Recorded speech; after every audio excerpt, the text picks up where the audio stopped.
Hello and welcome to So Much Game with the next episode of Words That Make Worlds. And I think I've got that right 3 times in a row now, so that's a new record. Well With done. me today is let's see which side it is, that side. The spectacular Sofinho, who I will let introduce himself in a minute. And I believe you have brought a system with you as well to build a world that we haven't really pinned down yet, so that's going to be fun. Yeah, hello. Yes, I play and publish as Sofinho. I'm also known as Joe to other people. Um, like friends and family. Uh, I um, I write a blog called Alone in the Labyrinth, and I published an old school stone and sorcery or animist psychedelic proto-neolithic RPG called PARIAH about uh, tribal outcasts trying to find their place in an animist wilderness.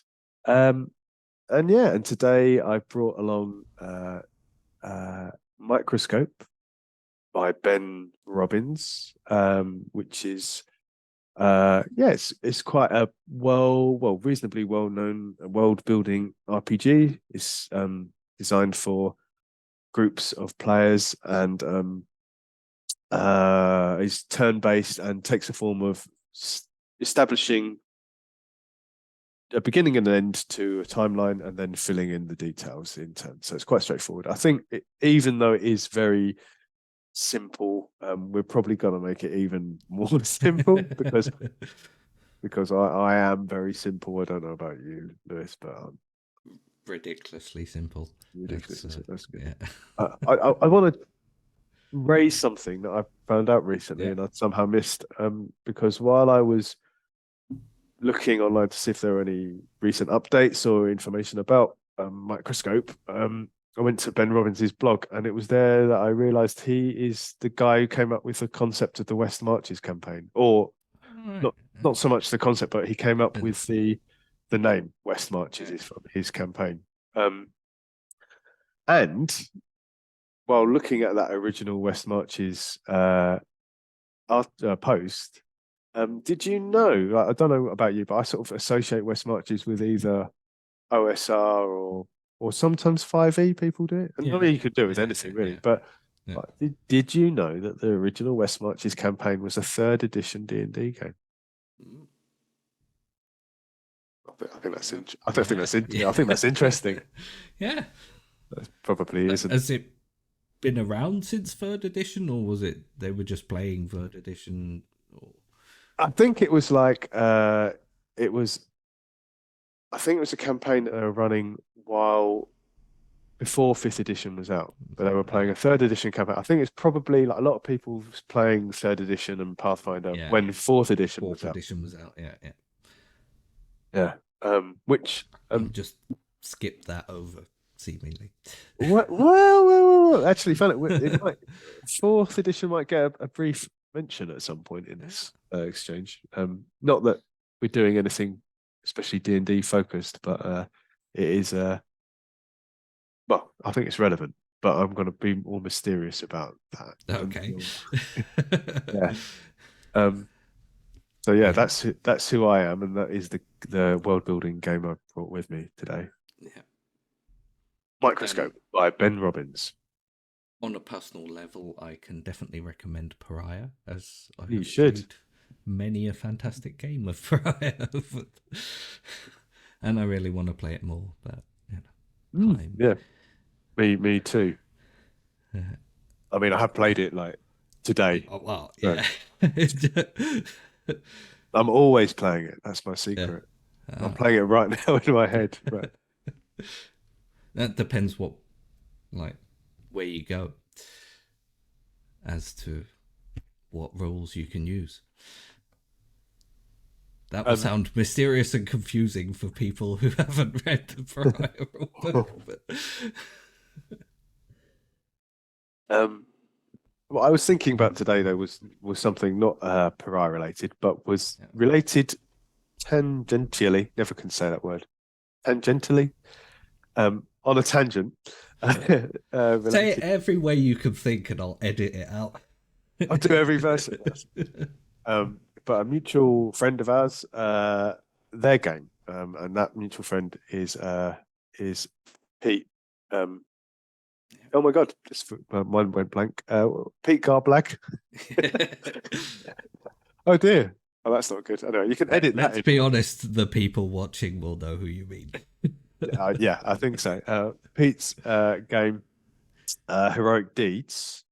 Um, Yeah, uh, so I had the chance to play that in a face-to-face game with Pete uh, at Dragon Meet oh, right, yeah. a few weeks ago, which is fun.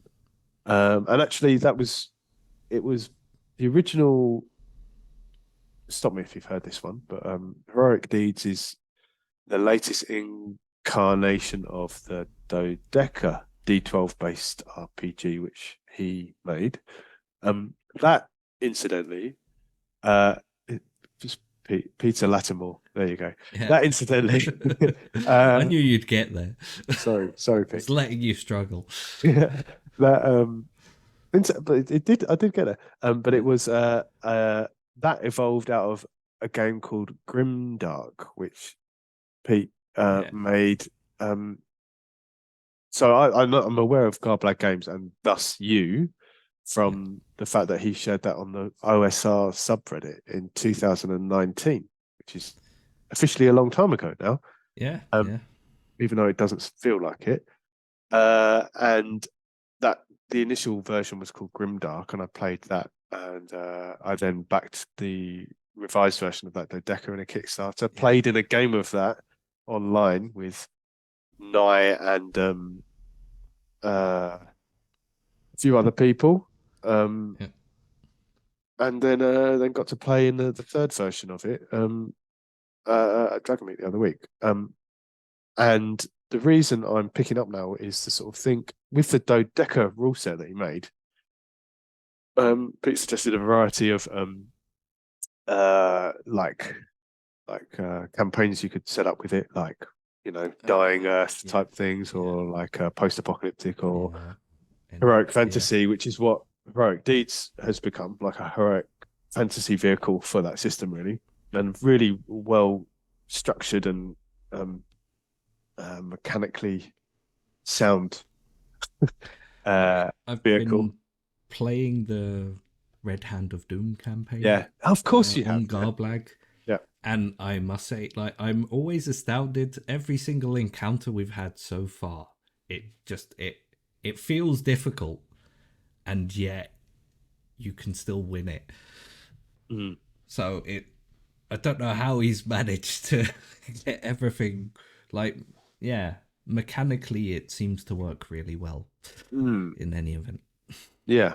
And yeah, the pieces just fit together really nicely. And to give some more details to people at home who are listening, who haven't played it, who aren't familiar, and please interject if I'm veering off course or you think I've got something wrong. As someone who's playing in an active campaign Yeah, right now, but yeah, like it's principally like grid-based tactical skirmishing type RPG.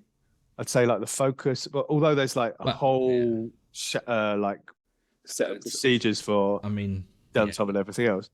it's like the old school games of in some ways of which were very tactical combat based.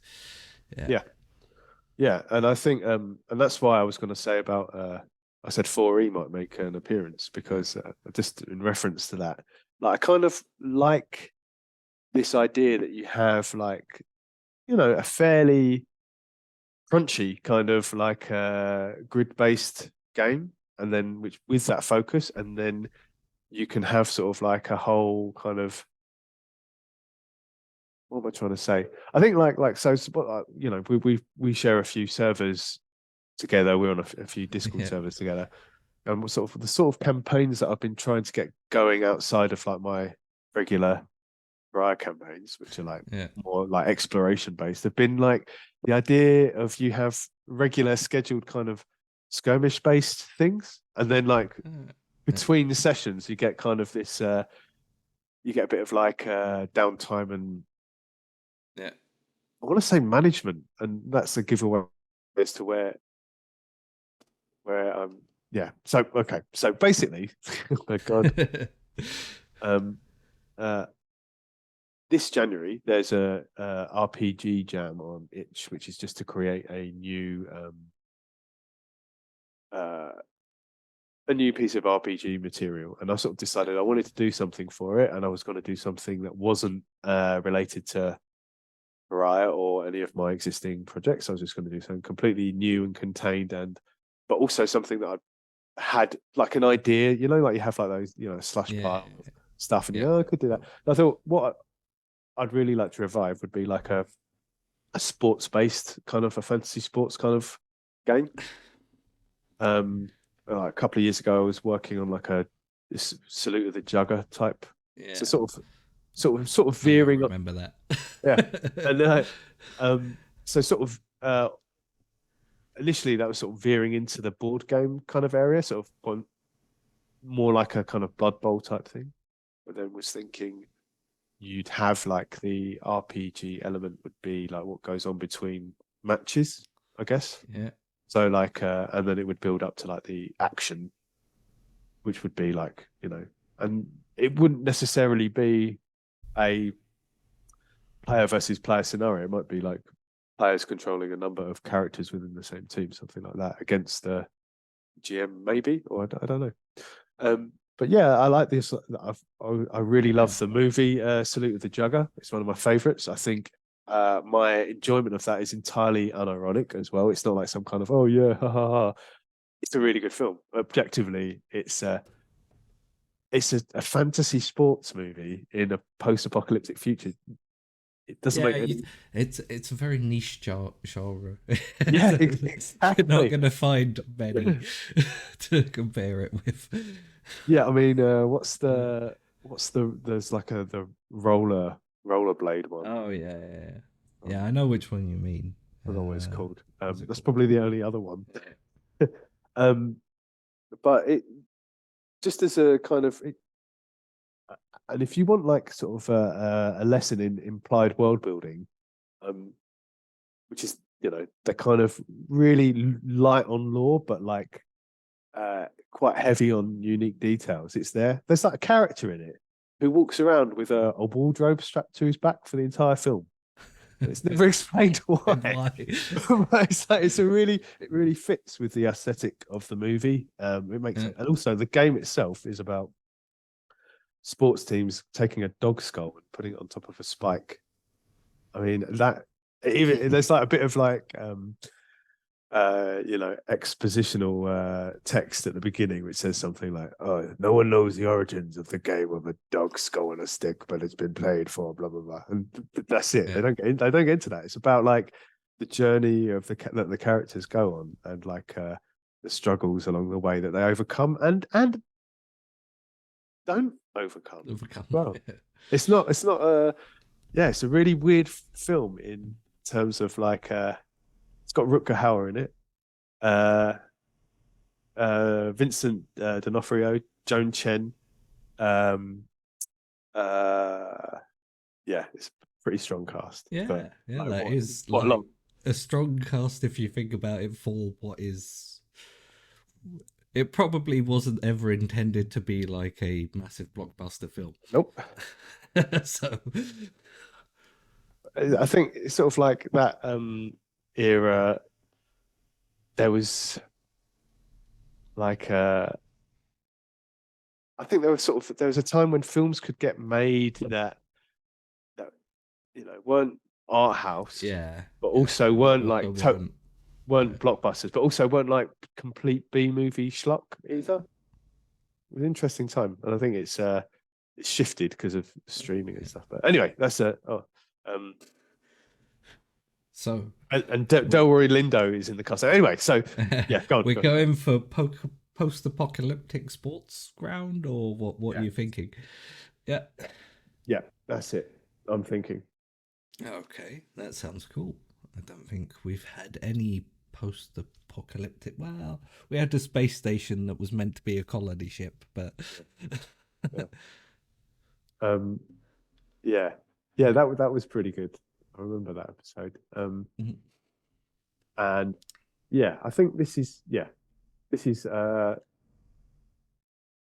near to middle future Earth, or far future, but not shiny. Yeah. And yeah, the touchstones would be uh, Mad Max, Salute of the Jugger, Blood Bowl, Speedball 2, the 90s Amiga game. Yeah. I mean, yeah, that's a fairly cool concept as it is. Mm. Right. So using Microscope, how do we go about putting this all together? Well, basically, we start by establishing bookends, which is like the game is the creation of a timeline. So we start with a beginning and an end Yeah. of that timeline. And we take it in turns to fill in Yeah. either Okay. periods, events. There's another aspect called scenes, which is which is a bit of like direct role play. More like Yeah. direct role play. Yeah. Um, and yeah, and the big component of that is that of each of those elements is that they have a tone, and it's a binary tone of like either light or dark. So we look at our timeline and Yeah. we say whether the beginning of this timeline was, optimistic. And great. Oh, yeah. Yeah, yeah. Was it optimistic or pessimistic? And then we take it in turns to fill in periods between Yeah. those bookends, or we add an event to a period, or within that timeline. Yeah, and Okay. and that's pretty much it. I mean, there's a bit more to it than that, but I think for our purposes, I think that would fit fit Sounds great. quite nicely. Keep it as we were saying, keeping it simple. So, bookend wise, are you thinking like the start is the first of the games, or is it an event within the timeline, as in Right. like the most important game, or this is where things changed, or Yeah.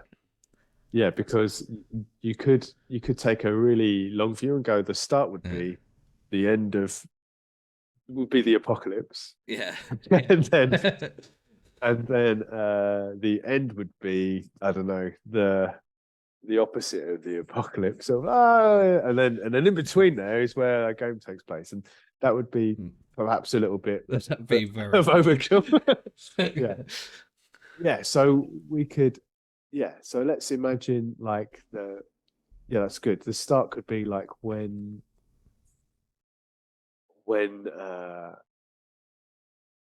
when people first started to play the game. Yeah.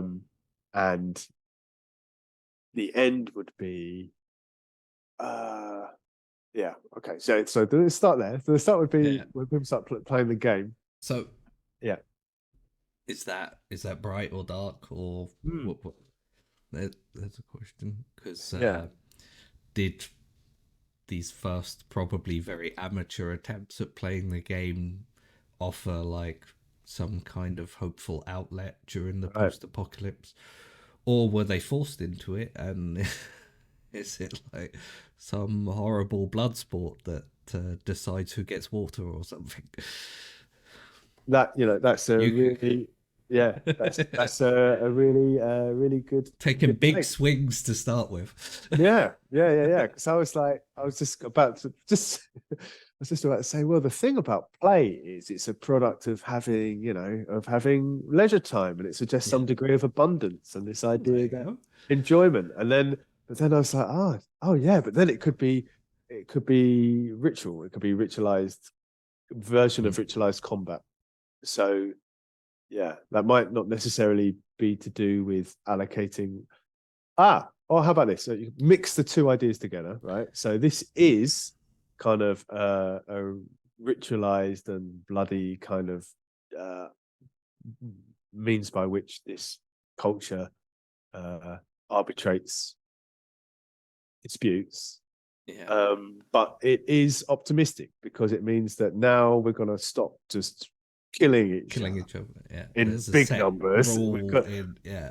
Yeah, we're gonna bring it down to like you put your guys here and we put our guys here, and we're gonna play this game, and someone might get killed during the Yeah. process, but it's better Better than all of us killing each other.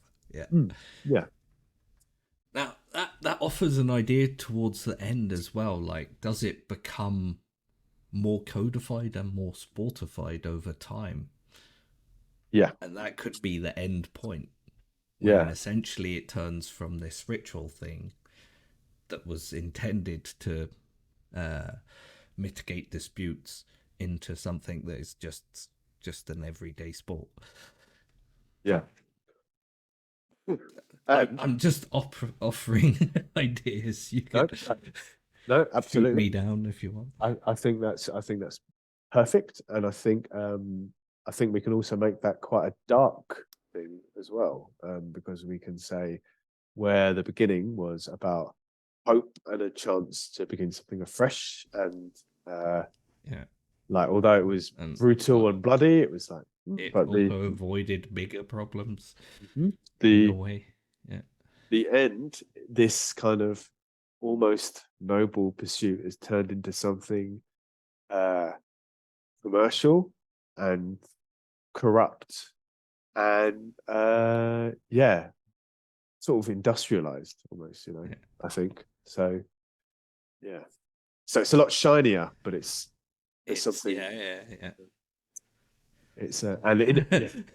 It's essentially the history of all sport. Yeah, yeah, yeah, yeah, with few exceptions. Yeah, yeah, the beautiful game. Mm. Yeah. Yeah. Okay. So we have our two bookends then. Yeah, so yeah, ritual combat sport, Yeah. uh, new beginning, and then culminating with uh, Commercialized fortification of the ritual. yeah, and also this notion of that, like this in itself is kind of microcosmic of the society that has emerged, ultimately just repeating the same mistakes of the previous our culture, which ended Yeah. up destroying Ended itself. up in an apocalypse. So. Great. So a hopeful view of the future then. I think you've got to be hopeful, really, haven't you? I mean, Yeah. especially if you have children. Yeah. I mean, I don't. It's gonna be fine. Yeah. Yeah. It kind of has to. Yeah. Um yes, okay. So at this point do we create events or in the Yeah. So timeline? yeah. So the idea is that we'd take it in turns usually, and yeah, we either create a period or we create an event within that period. Yeah. And I could be really, really boring. Go and create in the middle a period which is like in the middle sort of thing. No. The middle period. Everything is not quite as it was in the beginning, but also not yet the same No, it's as sort at of the like end. halfway between. Yeah. Yeah.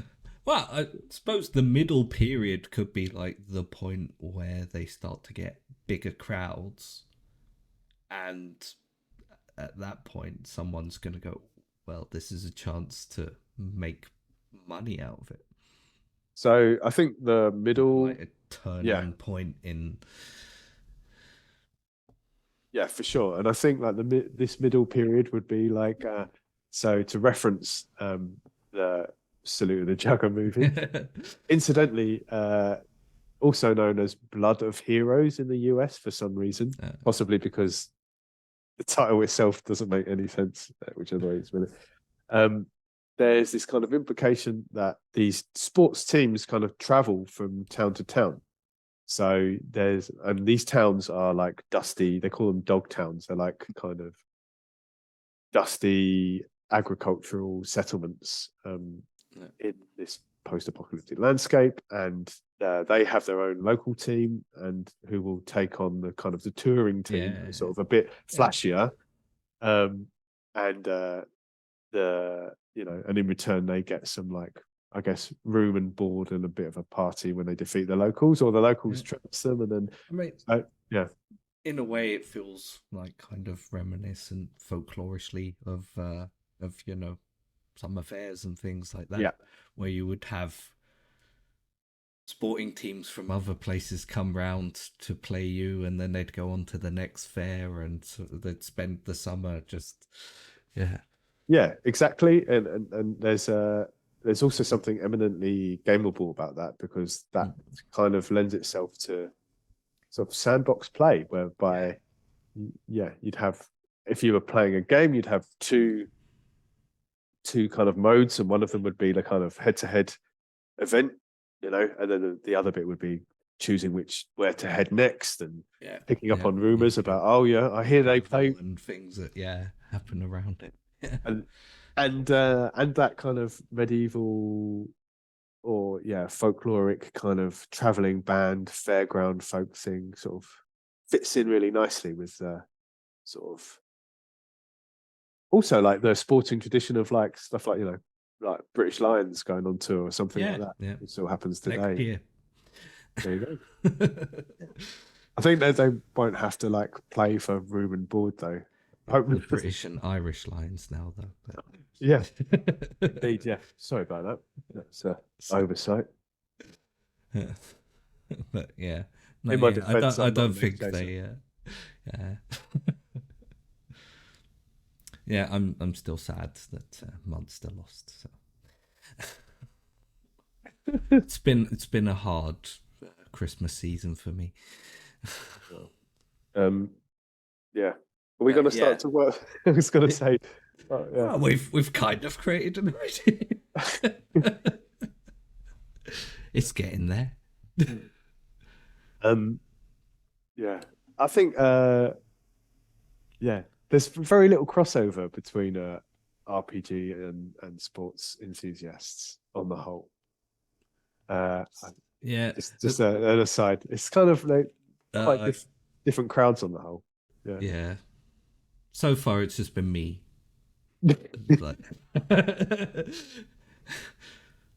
problem is also picking rugby is, also not exactly like. There's a fair amount of popularity to it nowadays, but it's not like a sport half the people you meet don't want to talk about it. Yeah, certainly not. I don't know how it is in Belgium, but as you know, in the UK, like football is just a lingua franca almost. It's just like pretty much the same. So I imagine it would be. I've reached a point though where I just like inform people that I don't want to talk about it anymore. Oh, you don't like football? I go, well, actually, I then decide to bore them with the reasons why I no longer follow football very closely. And I'm pretty sure that's the same thing my dad does. That explains it.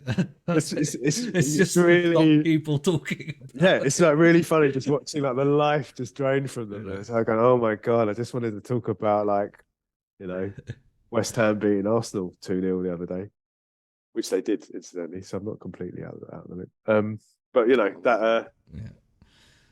It's funny. It's funny. But yeah, like back to our deaf blood sport of fantasy ritual. So like this, so the middle period would be like kind of the emergence of the touring, Yeah, like these guys being like troubadours or mummers, or like going from town to town to entertain the locals, taking on all comers and beating them at their game. Usually, not always. And in a sort of touring season, then. Yeah. Established kind of period within the year that they travel around. Yeah, because maybe there's some kind of thing like a seasonal dust storm or something that blows in, and then you can't. So yeah, that's the other thing. You've got to make sure you have a successful season, because then you've kind of got to sit it out at whatever town you end up at. While the landscape is ravaged by scalding winds and dust clouds, and you're stuck in the arse end of nowhere.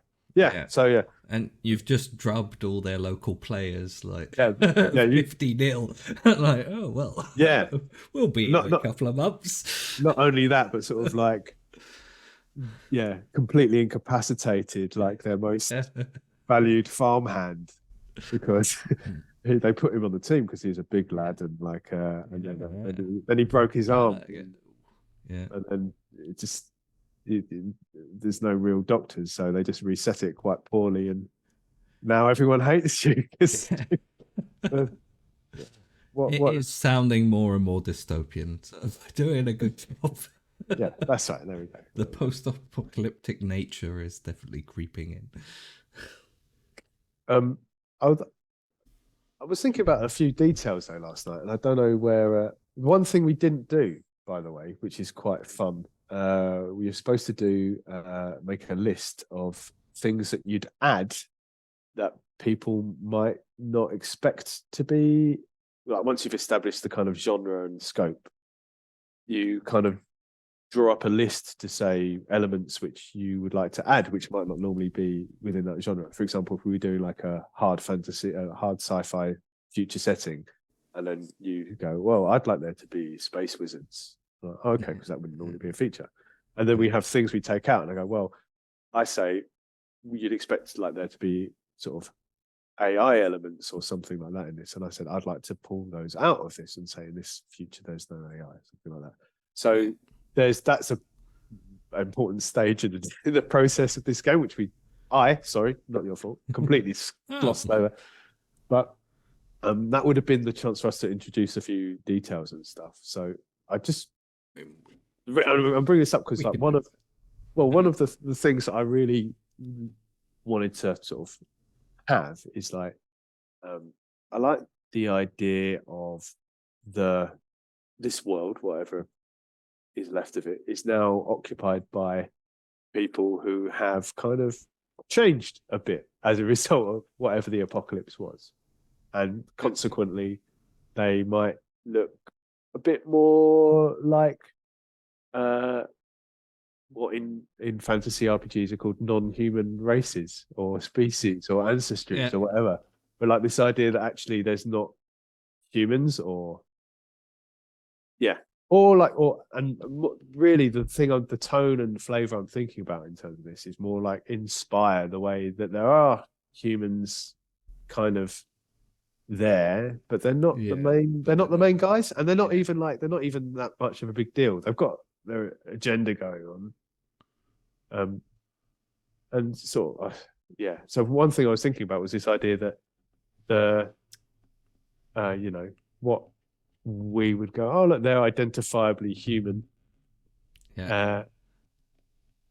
These are the descendants of people who kind of a reversal of H.G. Wells. These are like the guys who went underground, but instead of them becoming Morlocks, they just stayed the same. So these are so the people who live underground are humans. But they've sort of, they're like kind of sickly and weird because they've just like been kind of their culture is completely stagnated.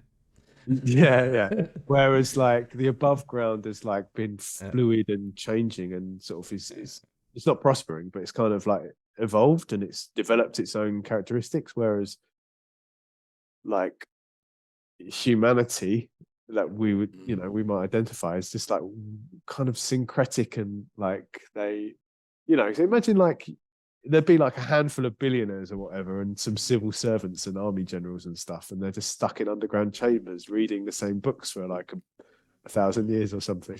They come up with like weird religions, and like they're stuck there reading like, they're just reading whatever their cult, imagine like they're stuck there reading Ayn Rand or something for 100 years. Like, what nightmare creations would be spawned from that? Oh, I don't know what would be in a billionaire's bunker. I mean, I'm pretty sure if any of the people from up top open that up, they'd quickly close it again. Sort of lock it, stick a bar over. But here's the thing: there's a couple of humans who are like, oh, screw this for a game of soldiers. This isn't fun. I'm gonna see what's going on out there, and they've popped up. So they're around. So you see the odd guy. Yeah. As in, the odd person. So the odd human person. Human-looking humans are rare but exist, and most everyone is what we would call non-human. Yeah. It's from the various fantasy phrases then. Yeah, but like just kind of not like it's clearly demarcated. It's not like, oh, there's like the goblin guys and there's it's just more like they're just kind of I don't know. Human adjacent. Yeah, just post-human. Yeah. Yeah. Just post-human, but not in like a augmented reality cyberpunk sort of way. Post-human and emphatically not like the staple of post-apocalyptic fiction is the kind of the mutant, and it's like and the mutant in this kind of genre fiction is always like kind of like slathering and kind of calling them, and it just exists as a kind of cannon fodder or a spooky monster guy, or not that, because that's not interesting really to have. You couldn't really build a culture around that. Yeah. Well, it's interesting, but it could be. But not. Yeah. Yeah. Humans are there, but they're rare, and also they're not important. Okay. Yeah. They're not important. Yeah. Yeah. I like it. Yeah. Do you want to add anything else to that, or? No. What about you? Why don't you add something? Or take something away. Or take something away. I know. Part of me, just purely out of spite towards post-apocalyptic settings, wants to add a lot of trees. Ah, okay. Yeah. They don't necessarily have to be trees like we would know trees. Yeah. But the idea that like it's just a big open barren landscape is deeply post-apocalyptically cliched. Yeah. And has been done enough. That's true. Like, I would go with abundant vegetation, but not necessarily the vegetation that we know now. Yeah. So like because we're assuming that like some kind of society has emerged here, and they probably depend upon growing food. Eat stuff, like food. Eat. Yeah. They still eat. They're supposed to eat food. Any animals that still exist will also need stuff to eat. Yeah, and you can kind of if we're sort of like keeping the cause of the apocalypse kind of on the down low, and the time that has elapsed since it occurred. I mean, it's quite possible there could be a number of things. Like you could have like rapid evolution of vegetation as a result of like, I don't know, classic would be like nuclear fallout and stuff like that, causing like rapid mutation or whatever. But also like, a nano apocalypse could lead to like, nanotech apocalypse could have occurred, like restructuring life forms into like by mistake, something like that. So you've just got all kinds of weird landscapes going on. But still some kind of seasonal disaster that occurs that Yeah. prevents you from traveling. Yeah. I mean, Maybe there that could be a giant dust bowl somewhere that blows in these big dust storms every year. Yeah. But the vegetation kind of holds it in place. Yeah. And actually, like, so that creates new sediment ground that you can grow your year's crops on. and you know, you mentioned the first thing you mentioned was trees, and then we sort of went off a little bit, but maybe you can have like just really, really enormous singular trees being the Yeah. location of like the largest settlements. So just so yeah, you have like a desert, and then in the middle, like just a giant tree. Yeah, it's like a mile high tree where everyone lives in the middle of it, or something like that. It has its own, or at least around the shade that it provides, probably. Yeah, and the microclimate it traps this. Yeah. Okay, so okay, cool. I accept that. There are trees in this future. I'm glad you accept that there are trees in our future. But seeing as we're talking about elements of like, that sort of fantasy or genre element that you add to these sort of things, what would you say over the years have been your biggest influences in RPGs or making them yourself? Is it things like Salute of the Jagger?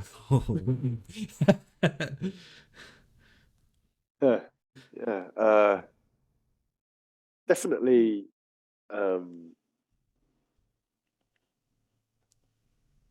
Definitely.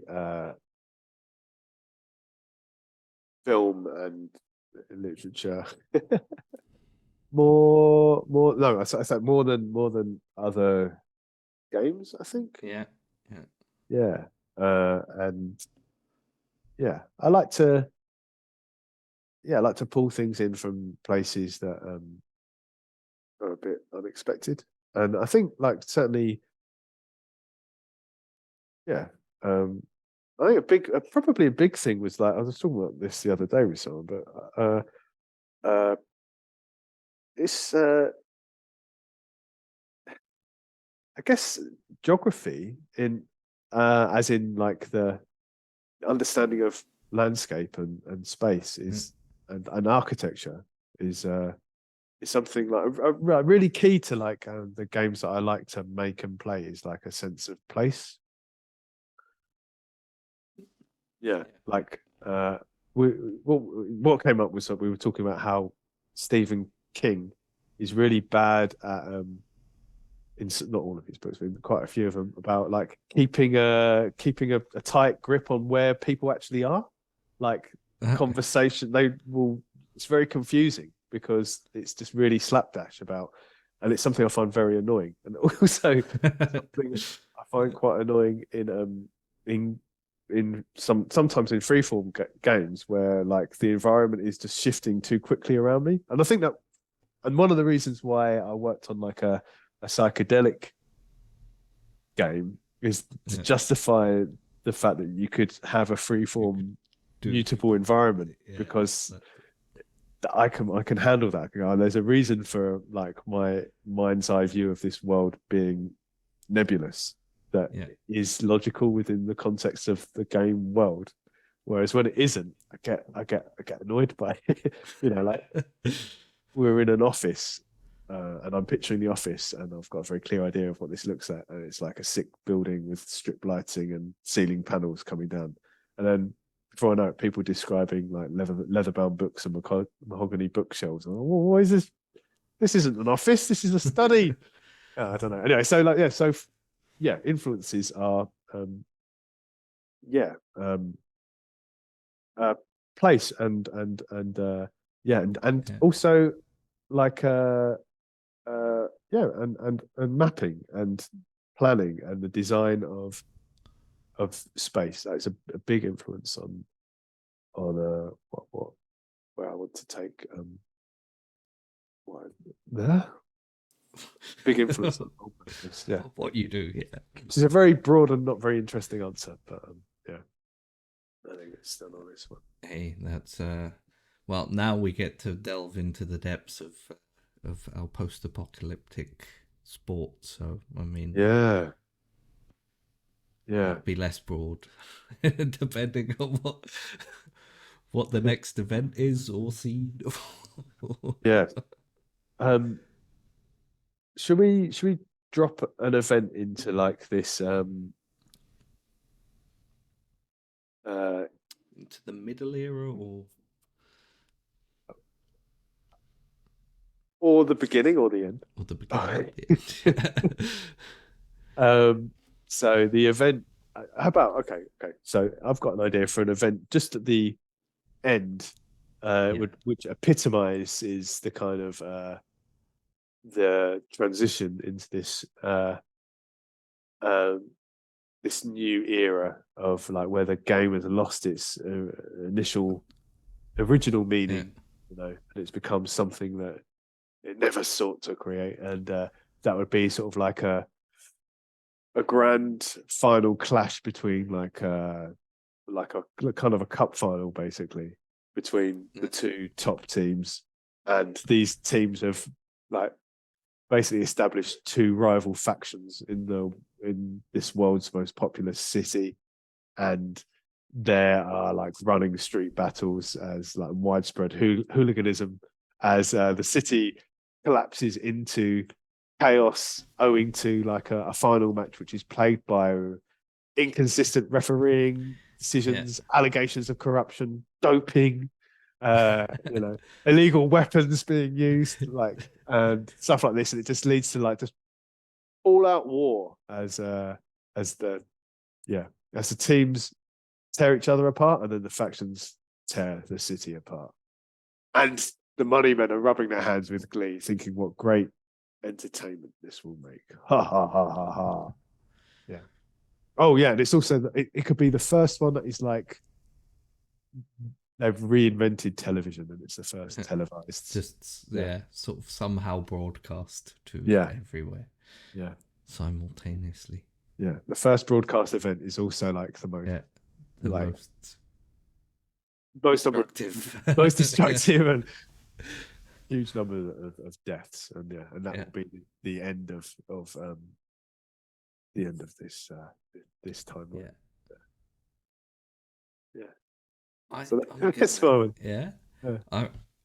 Leading up in that direction, but from the other end, I'm gonna add an event in there,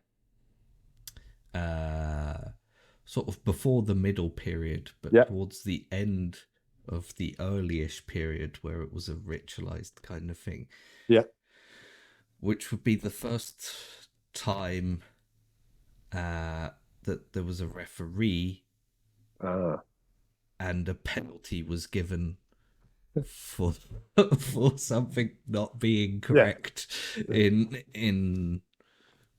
for something that people used to do as a given before as part of the ritual.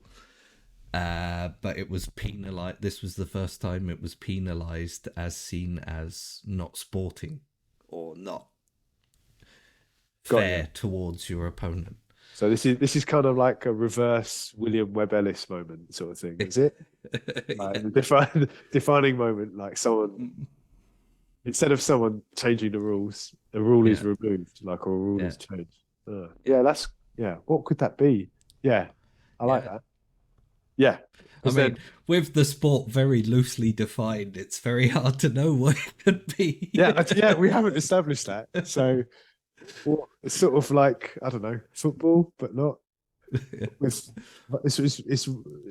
rugby, but with it could be like that Italian medieval sport that they still play sometimes now. Italian medieval sport.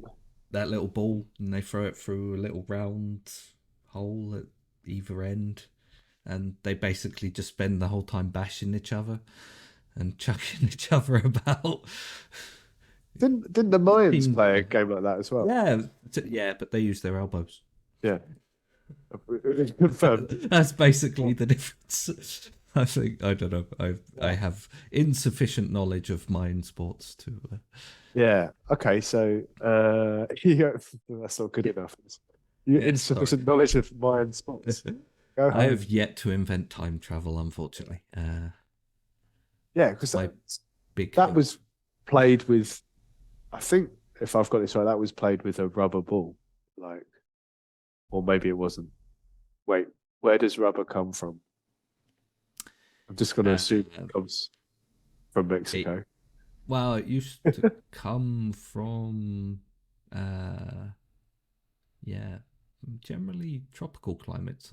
Yeah, because I know it's could find trees that had, but yeah, I'm going to check that because because it's definitely like grown a lot in Southeast Asia now. But like, so do you reckon it involves a ball? This sport? Sorry, I just confirming that it is from. Provide the viewers with some actual factual information. The original rubber tree is the Amazonian rubber tree, originally native to the Amazon, Brazil, and it's become like a pan-tropical crop.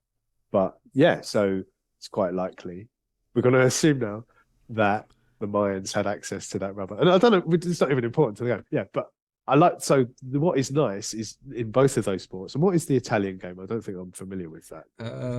Let me look it up.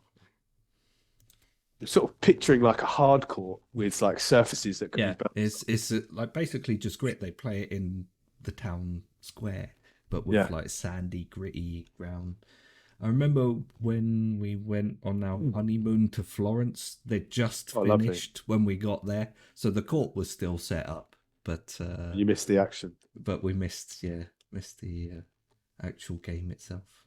That's like because if it's sunken, then you've got walls that can be bounced off, and then the audience can kind of look down in on them as well. That's quite nice.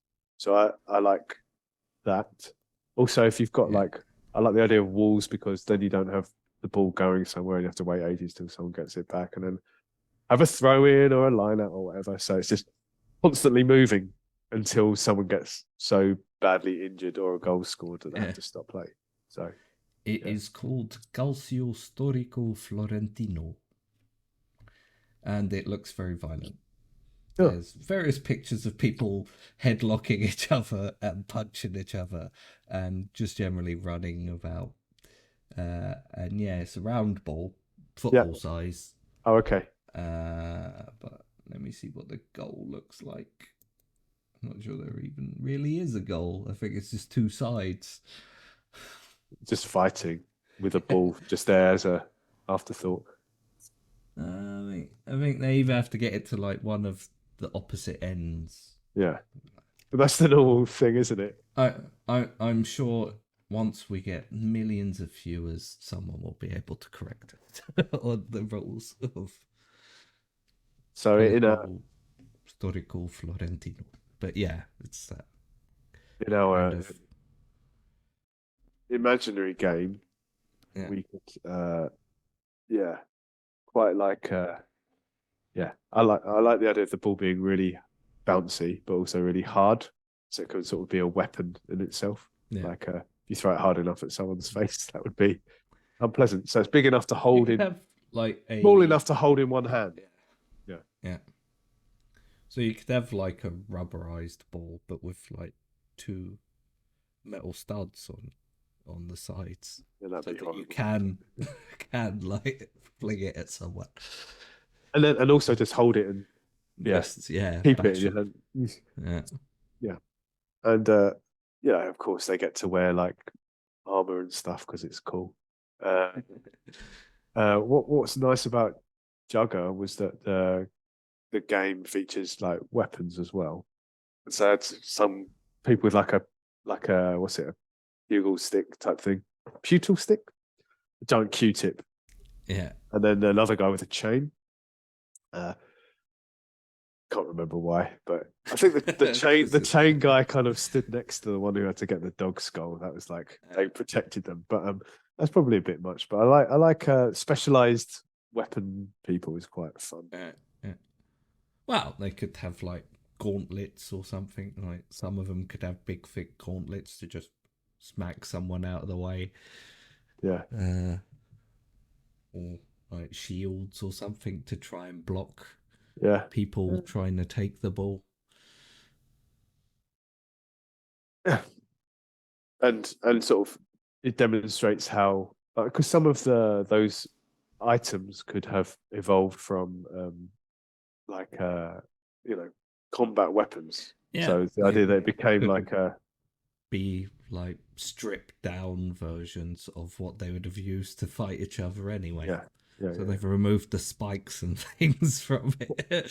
Well, maybe that was what your referee was ruling. Because someone just kind of lacerates someone's jugular, and it's like, no, that's not allowed. We can't do that anymore. No edged weapons. Someone with spiked studs on their boots, like, no, I'm sorry, you're gonna have to swap them out for regular studs. Rounded ones. Bludgeoning studs. No, well, that could be it. The sharp elements were replaced by blunt bludgeoning elements. And of course, the people who were been following it for a long time were very disappointed. They were felt like the game had lost something, and it was probably like an attempt to create a breakaway sport, which failed. I don't know. Because everyone kept dying. Well, that was the problem, and no one wanted to play in it. But this was just at the. This is sort of at the time leading on just before the end of the early era towards the middle period, where they're starting to add rules that take away some of the ritual and the danger to it. And I guess that would also start to lead, maybe that particular event could be seen as the sort of catalyst for like homogenization of the rules. So maybe at one point every kind of community had its own version, which is similar but different, sometimes radically different, a bit like the idea of like medieval football games where some of them were completely insane. Like they're like one team is at the top of the hill and the other is at the bottom of the hill, and and it lasts for 3 days. And, to be honest, there were a lot of medieval sports though. And there was something idiosyncratic and charming about the idea that they don't seem that much different than what a group of children would come up with if left on their own devices in the park. And then, this kind of event, like the referee ruling, like, no edges, no piercing, no, we don't do that here, then became like the catalyst, which led to like a general codification. And then once the rules became codified, it has to be this size and and so deep, and there can only be so many players. And then once that happened, then the touring thing really took off, because you might be good at one village's version but not the other. But once you get hammered the next village you go to, because it's a completely different game. So once that became standardized, then people could start kind of like really touring, and then the touring thing started to become more of an entertainment rather than a. Probably also drew in crowds that started to tour with the group to see them play in the next town, and which would be its own kind of social phenomenon as well. Like the bands that follow armies and stuff as well. That could also help lead to the creation of whatever this end city is, where the final horrible match is played, because obviously at an end period, even these touring groups of enthusiasts and fans are going to have to stop somewhere. And if over time that became a set destination, then that place would have a large influx of people during the dust season. I mean, if you wanted to take it that way. I mean, it could also. It's up No, to no, no, no, no. you. No, no, if I'm no, just suggesting things. no, and I think it's a really good suggestion. I think I want to run with it because what this is implying is that the game becomes not just an element of the world in which we're building, but rather that the game becomes the driving force of the world building in that world. So it's like because this game, everyone becomes really obsessed with it and excited by it, and it does capture people's imagination and enthusiasm. Communities grow up around it.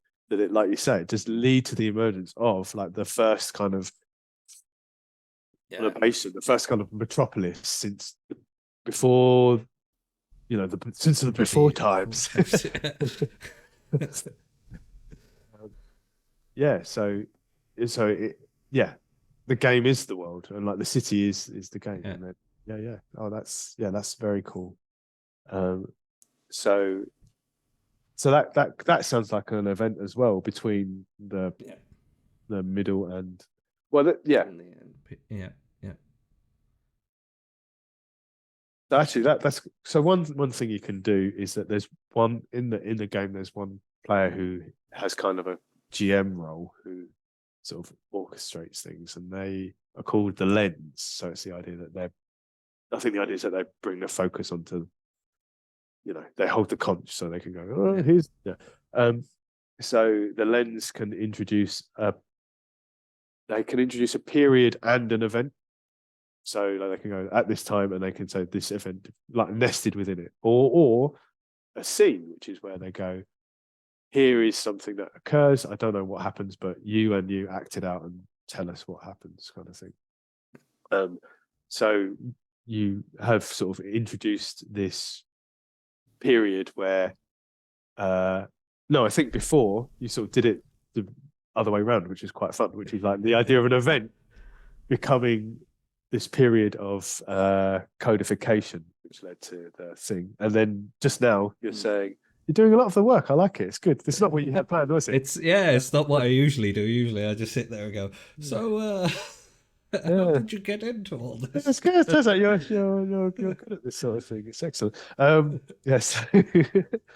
And now you're describing a period where a city has emerged as a consequence of the cultures that attach themselves to traveling bands, which then this is like a period where the emergence of cities as a result of the game. And so then you start to have, I guess what makes a city is that you have all the stuff that you need to occur there. So then it becomes a thing of like, you start to have, instead of teams going on massive long tours, there's multiple teams in one place. So they're all just playing each other in like a league. So so these leagues start to appear and stuff like that. So because they're pinned down for a period, like during this whatever dust season or whatever it is, this influx of people, they're going to find something to do, and there's enough of us, we could play some matches here now whilst we're waiting. There you go. Look, what a professional. There you go. You're bringing in another element, established canon, and using that to justify the moves we made here. Excellent. Very good. Very good. Thank you. Do you want to ask me any questions? Yeah. So Lewis, so what were your biggest influences on your? No, seriously, go on, do it. What's your biggest? Me. What? Okay, no. Let me rephrase that. What got you into tabletop role playing? What was the game or event or person or? I mean, it started with a local group. It's a while ago now.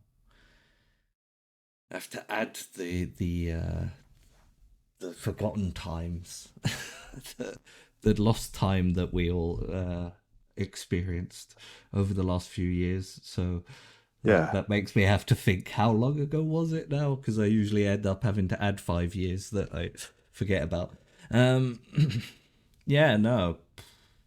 I mean, it must have been closing on 15, 16 years ago now was when I really started playing like weekly, basically, with a local group. And it was mostly because we all sort of played games together anyway, mostly board games and things. We all liked that sort of thing. And the game we actually started playing was Dark Heresy, because they all wanted to play a Warhammer game. And we were like, yeah, sure, I'll give it a go. And I ran it. Having never run a game before ever. That's interesting. And it went fairly well. But I think, like, in the long run, what got me into it is I like stories. It's one of the reasons I really enjoy folklore, even down to, like,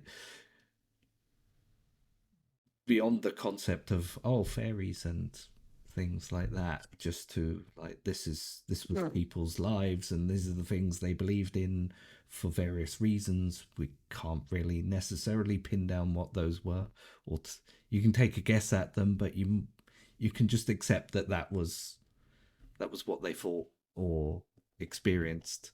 And I like to learn about that, and it builds stories on its own of lives and places and things, and I just like stories. That's pretty much it. So I was always going in that direction, but that was the kick. It was basically that when we started playing a weekly game that really pushed me into it, and I think mostly been playing or running things continuously since then. So you liked it then? Yeah. It could have gone differently, couldn't it? It could have. It could have gone really bad. Because that sounds quite daunting. Like the first. Yeah. I think uniquely, the thing that happened that really helped was I ended up having a couple of spare holiday days at work that year, and I took one of them off the day before I ran the game, just to spend the entire day running through everything again. Jesus, probably. I knew so well what the structure was that I could wing it fairly well. And wow, that really helped. Did you have any prior concept of how, like, I mean, beyond what you'd read in that book, did you have any prior concept from talking to people or from other, like, cultural? Yeah, obviously, like, I knew mostly of the existence of that other very popular TTRPG known as D&D. RuneQuest. Yeah, RuneQuest. Yeah, the one I couldn't remember the name of last week. But no, GURPS. Yeah, and as far as I know, I actually played that at some point in the past, but like when I was a lot younger and not really actively aware of what was going on. We were just sitting down and playing a game. And I remember I was rolling a lot of dice and had no clue what was happening, and that I just had to say things. And thinking back on it, I'm pretty sure it was D&D actually at the time, but that was but I knew of them because I think the second game we ran after Dark Heresy was Call of Cthulhu, which I had read before because I had that book for some reason, but I had never run it. And actually hadn't really read it a lot beforehand. It was in my large pile of reading that I still have endless amounts of reading. That I will one day read. The point of having a library is that it has books that you haven't read yet in it. I know. Yeah. Entirely right. I mean, otherwise, I'm with it. Otherwise, you just, So Umberto Eco says you should have. He said you should have like this. You should just have a supply of unread books to hand. It's good. Otherwise, it's like, I've read all of those. I'm just leaving them there to show off what I've read. is vain. And also, kind of boring then, because what are you going to read? I think another thing about that justifies. I've been talking about like the value of a bookshelf is also that it's not just for you; it's for people you share your house with, your life with, and also people who visit you can look at it and judge you. No, and maybe go, that looks interesting. You can lend it to them, and that's like, and it's and when you, because the opportunities for like serendipitous kind of literary and cultural discovery are becoming fewer and fewer because the way we interact with culture now is much more it's it's algorithmically structured. So it's based on our preferences, and our preferences are shaped by it. So sorry, this is a diversion, but I just wanted to say that I really like we're also here to talk about you, not just worlds. Don't worry.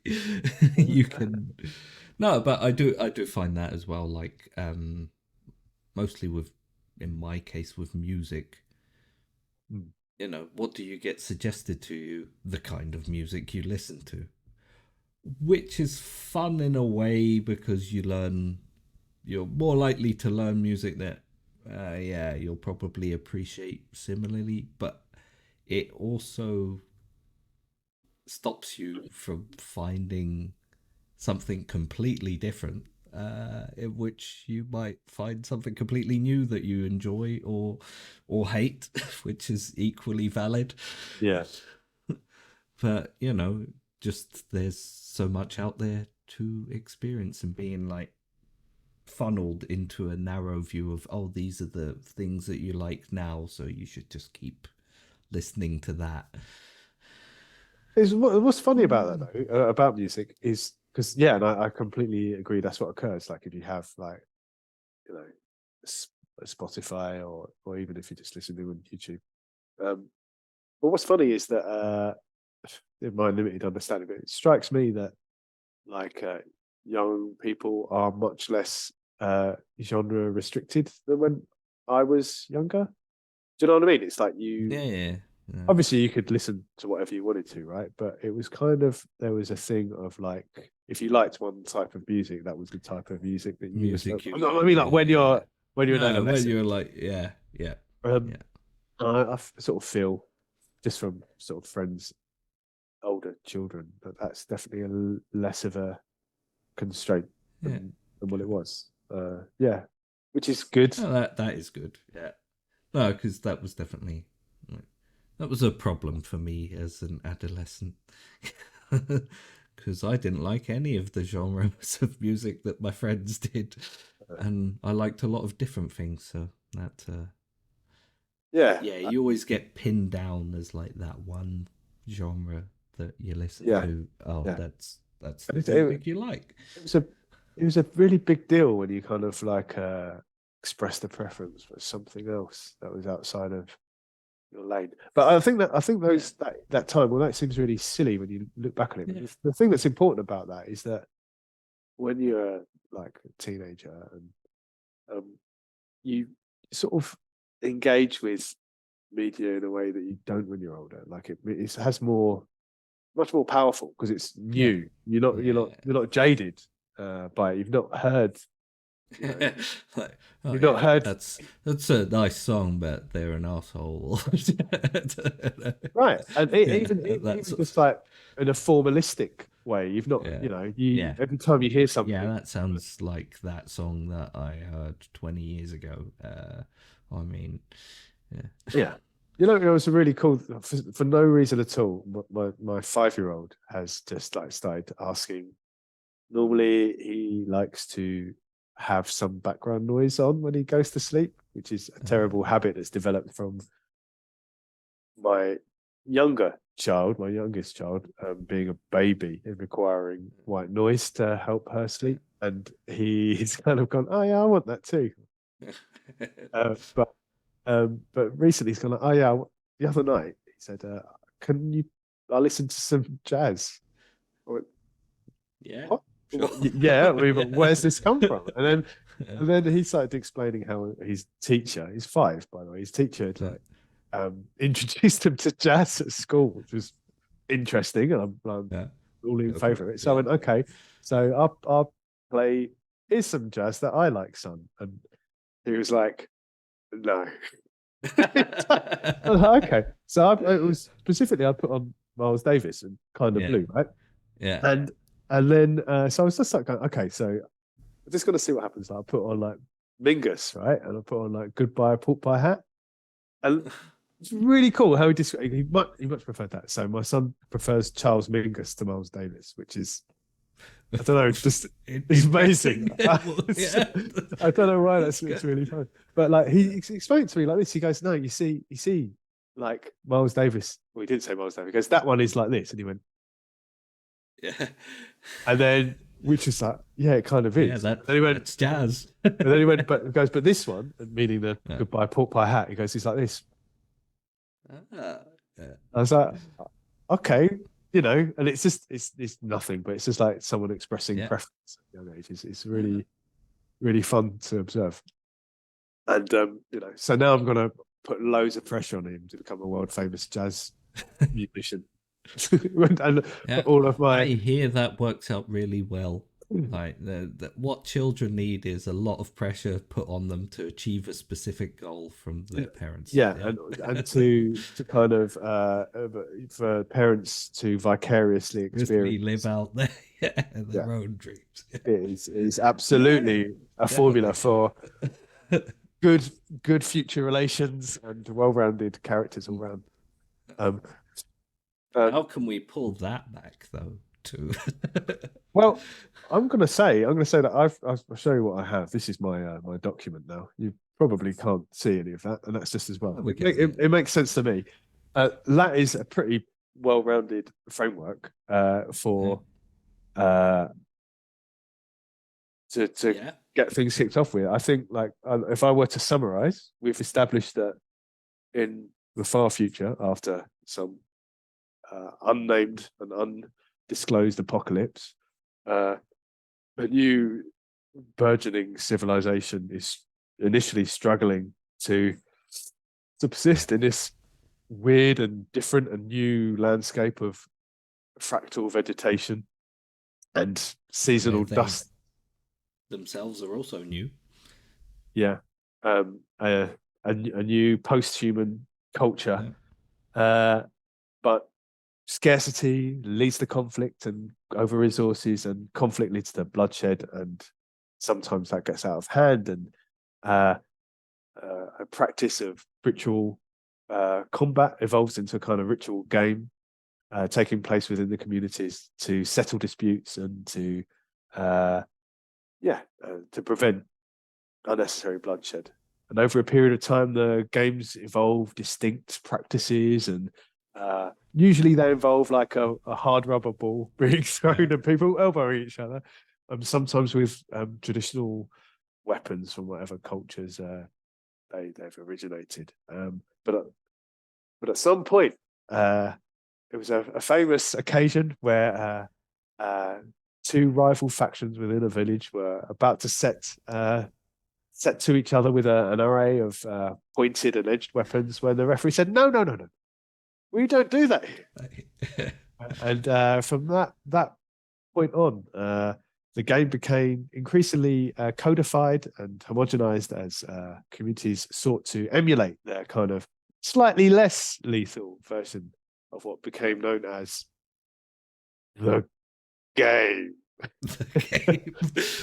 Look, I'm going to write that down. I love it.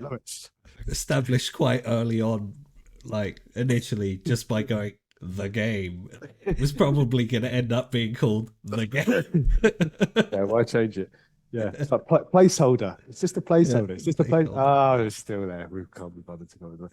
And then, but then that led to the kind of emergence of touring teams of players of the game, traveling from town to town, to community to community, to compete against local teams for fame and fortune, and sometimes just somewhere to spend the night.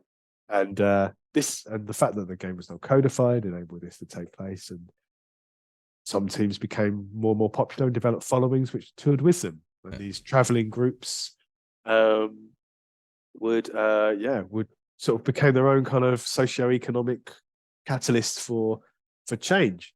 And one big factor we've established is that during like the seasonal dust storms, it's time to hunker down and hopefully count your winnings or lick your wounds. And what groups realize is if they banded together in small leagues, they could Keep weather the storm together and keep playing.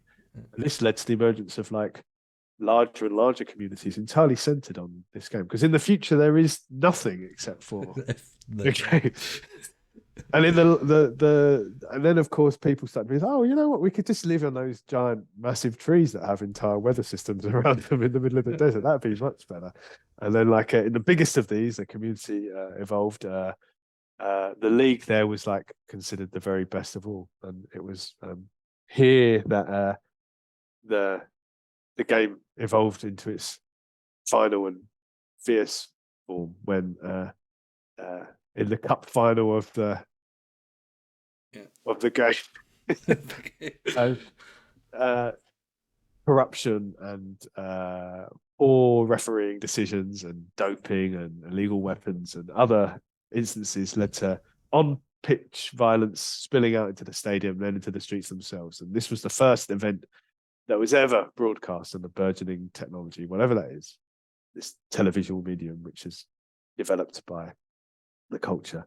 And because now the powers that be realize that they can use this as a means of establishing their own credibility, cementing their own power, and using it to control social groups and control and use controlled violence as a means of like disciplining the population kind of insidiously. And so we've come back full circle, because from a period of hope we came to a period of darkness where a culture is now emerging which is comparable to the one that destroyed itself millennia before. And all of that is down to you, Lewis, not the destroying of culture. Oh, right. That whole destruction of that was a lot of your work. Yeah.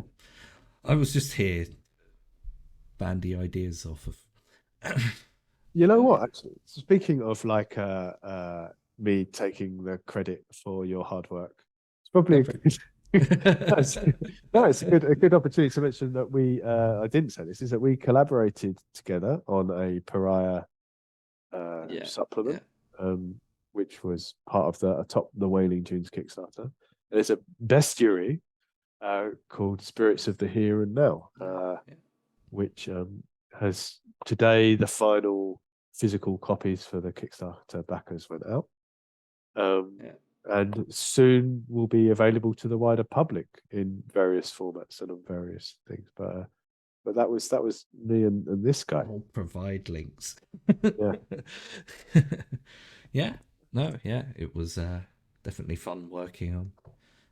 Yeah, especially like well, I mean, it comes back to I enjoy stories. Like, I think a lot of time reading about animals and then reading about stories about animals. I think one of the things we're gonna have to do, because I think unfortunately I had to actually chop out a lot of Lewis's aspects. I think in fairness, I gave you like very clear word count which you adhered to, but then I realized that my own word count was just woefully generous. And so it's my fault.